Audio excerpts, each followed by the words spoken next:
So, this isn't my... After reviewing this isn't my favorite set of drawings, but it's good practice. So, it just goes to show that not everything turns out how you'd like it to, but the fundamentals are still relevant. So, started this one with the hair shape instead of the construction of the circle, and then I worked into the circle because the hair made a very clear envelope for the head or the face. But once I got the circle in, dropped the center line, dropped the brow line, dropped the chin, the far side of the face. So I'm just marking key points, looking for two-dimensional spatial relationships. And then I moved right into the eyebrow shape. Usually I would draw some sort of socket, but I just skipped that and went right into a clear shape. So there's your eye socket. So this is interesting. Sometimes I do deviate from a clear workflow, as I was mentioning in another video. It's not a linear process. Sometimes when you start, you'll just be pulled into a certain shape, and you'll want to get that in right away for some reason. And don't fight that urge. Just, when it comes up, use what's relevant. But you can see I'm fighting this one a little bit. I'm not as convinced on the shape that I'm drawing. I edited quite a lot of things and needed to move stuff around. That sort of simple straight line through the center of the lips, and then the curve for the upper lid or upper lip is a great simple indication. I use that quite a lot. Then I'm going into the corners of the mouth and beginning to think of some of the structure of the lips.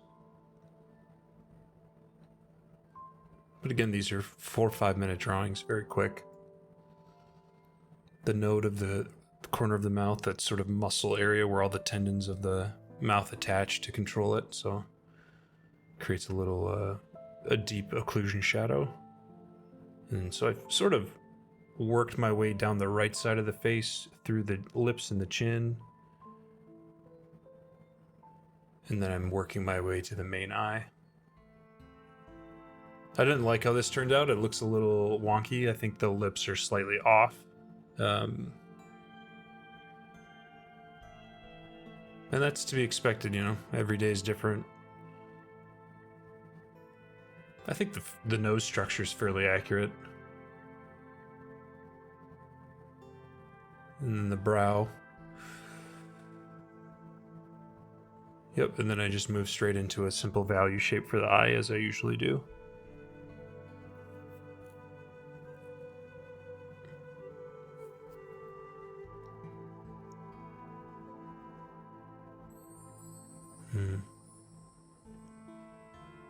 Yep, isolated a little shape for the highlight of the eye. I don't think I bothered to fill it in. Extended out the hair, clean that line up. Yeah, look at that massive adjustment on the chin. So don't be afraid to correct things as you go. Putting in one simple, powerful line can actually completely edit incorrect proportions. So sometimes it's all it takes is just being very accurate with one line, and it structurally looks a lot better. So careful drawing is always ultimately the goal, and what you're seeking, is like you drop a line once and you put it in the right spot at the right value, or with the right overlaps or curve or straight, and then it can make all the difference in drawing.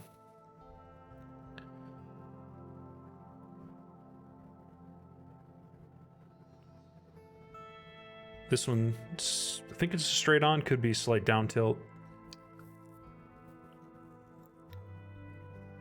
Interesting choice how I drew that tiny little negative space and then did a sweeping curve for the hair, and I worked from bottom up instead of top down. Simple indication for the eye socket, just those two sweeping curves on the left and right side of the eye socket. It's a very quick way to indicate that structure. Mirroring the curve for the other eye socket. Yep. And I think I'll just pull some lines off for the width of the nose. That nose looks a little clunky, but again, these are all shorthands, right? They're all meant to be rapid indications of a nose, not necessarily the nose from the photo. Although that is something I'd like to work on, is how can I indicate likeness more accurately in these shorter drawings. Simple lines for the lips, like center line, bottom of the bottom lip, that's it.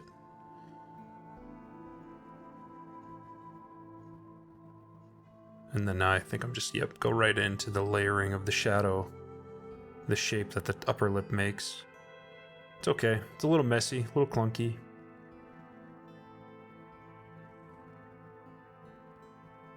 Yep, using the hard line of that tiny deep crevice in the corner of the mouth. Form shadow there. Yeah, so I'm really like ripping through this pretty quick. I would say almost too fast. It would have probably served the drawing better to slow down and attempt to get less information in and just be more accurate.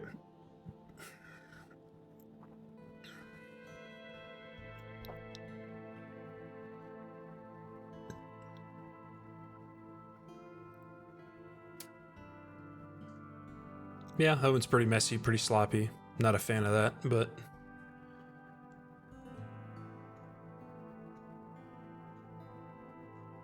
yeah, started with the circle on this. Built that hair shape. That's the oval for essentially the front plane of the forehead. And then a lot of times you use that oval, the bottom of the oval, you can turn into that curve of the brow. So you can move from forehead, brow, and then indicate the eye sockets. That's a Riley rhythm, and I think it's Frank Riley. Yeah. That's a useful gestural information to know. And then I'm doing what I usually do, which is just mapping the shadows. I did draw a bit of a circle for the eye, but I immediately went in with tone. Let's see if I correct that a little bit. That kind of looks a little lazy. Oh, there we go. That feels a lot better. Yeah, get the ear in. That's good. Okay. Measuring the thirds and making sure that actually tracks as I work my way down to the chin. It's a very square face, but proportionally, at least it's, there we go. I pulled it in, pulled that curve in a bit more. Corners of the mouth. And I think I do the simple indication of the sort of a sweeping curve for the upper lid. Yeah. Just a simple shadow on that nose to indicate that. Filled that in too. Okay. This is not too bad. I'm a little scattered. Like I feel like jumping around a bit too much, but it really looks like I just got sucked into plotting those shadows on the left side of the face. Okay, so the light must be coming from the upper left or upper right. Some nice gesture, not bad. Okay. Yep.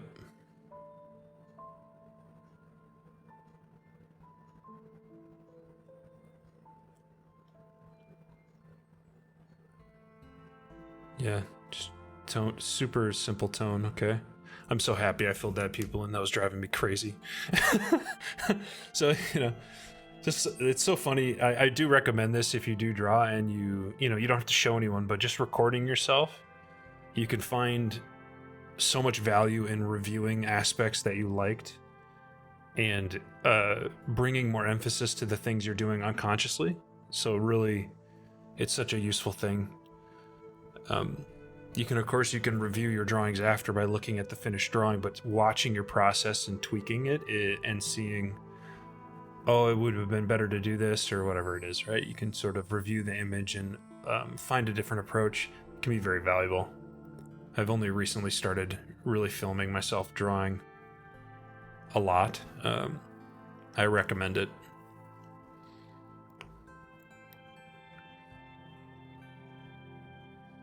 I think that's the jaw. Yep. Yeah, look at that. So that's another trick too, is especially with newsprint and charcoal. If you draw something a little too dark, or instead of erasing it, you can just wipe it with your hand, pull some of that charcoal off, and lighten it. Kind of similar to dropping the opacity on like a Photoshop layer without actually erasing it, which if you erase too much on certain types of newsprint, you'll actually ruin the paper's capacity to take more tone. Same thing though with your hand, you'll end up wiping too much oil from your hand into the paper, and that can ruin it as well. But I found that if you erase and then add in tone, and then erase and add in tone, newsprint can maybe handle that 2 or 3 times maximum, and then it will just no longer take tone, and it becomes really challenging. So if you find yourself erasing a lot, slow down, and really measure carefully and try to block in your shapes clearly, because erasing mistakes is not ideal. You want to try to prevent yourself from making mistakes, and just the best way to do that is to slow down. Yep, simple eye socket shapes too. I mean, it's the same theory, just over and over again, rehearsed.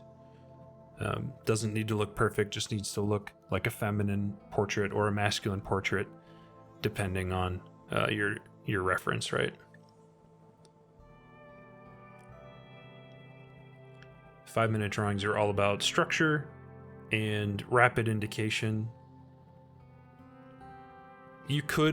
I've never really done caricatures, but that would also be another application of rapid drawing, is to exaggerate the likeness of someone, to find a feature or multiple features on them that stand out and play those up to try to get a caricature.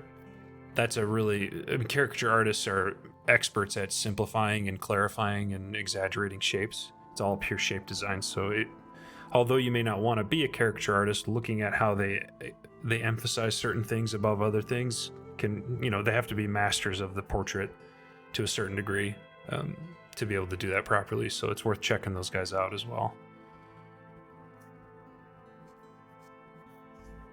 Yep, same thing. Usually just simple value mass indications for the eye. Indicate the eyebrow, clarify that hair, and then that's it. We're done. I look forward to doing more of these. Thanks for watching.